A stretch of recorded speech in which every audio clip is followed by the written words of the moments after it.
Mr. President, when we started the debate over health care reform, we knew what the American people wanted.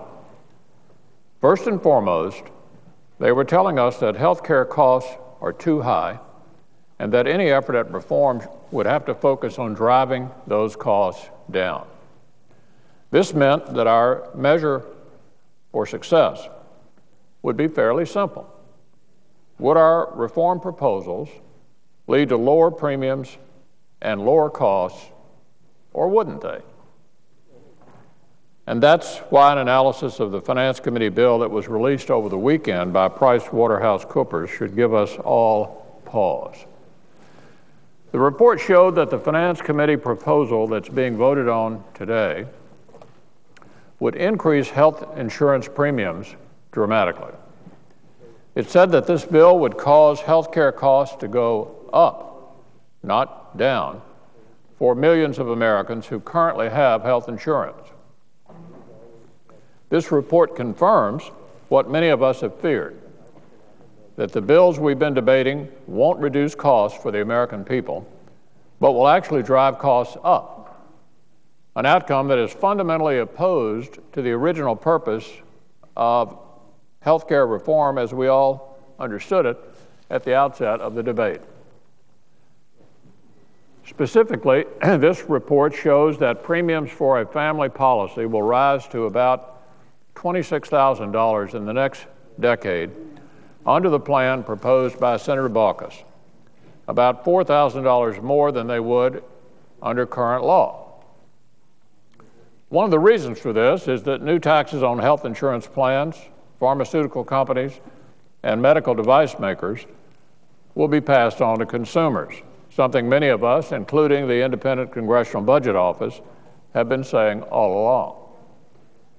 The bottom line is this: Americans were asking for step-by-step reforms of the kind that I've called for in nearly 50 floor speeches since June, and the administration's failure to present such a common-sense plan is the primary reason that Americans overwhelmingly oppose its plans for health care reform. Americans wanted lower costs and greater access. They never wanted the administration or Democrats in Congress to vastly expand the government's role in people's health care decisions, to slash Medicare, to raise taxes and health insurance premiums as well, and to limit the health care choices Americans now enjoy.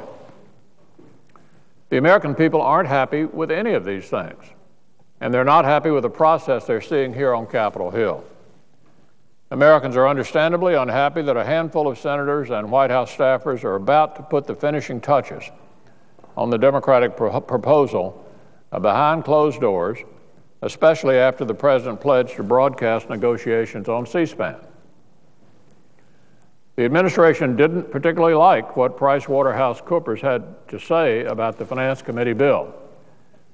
It hastily dismissed this report, just as it dismissed common-sense Republican proposals and the concerns of ordinary Americans throughout this debate. Indeed, the administration and its allies seem to view any opposing viewpoint in this debate as hostile. And it's perfectly obvious why. The administration doesn't want to hear criticism because it doesn't want people to know what its proposals will actually do. At a time of nearly 10% unemployment, Americans don't need higher taxes and higher health insurance premiums, and yet one thing that's perfectly clear about the administration's health care proposal is that it promises higher taxes on virtually everyone in America. Here's the breakdown. Under this legislation, if you have insurance, you're taxed. If you don't have insurance, you're taxed.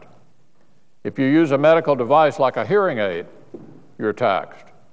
If you take prescription drugs, you're taxed.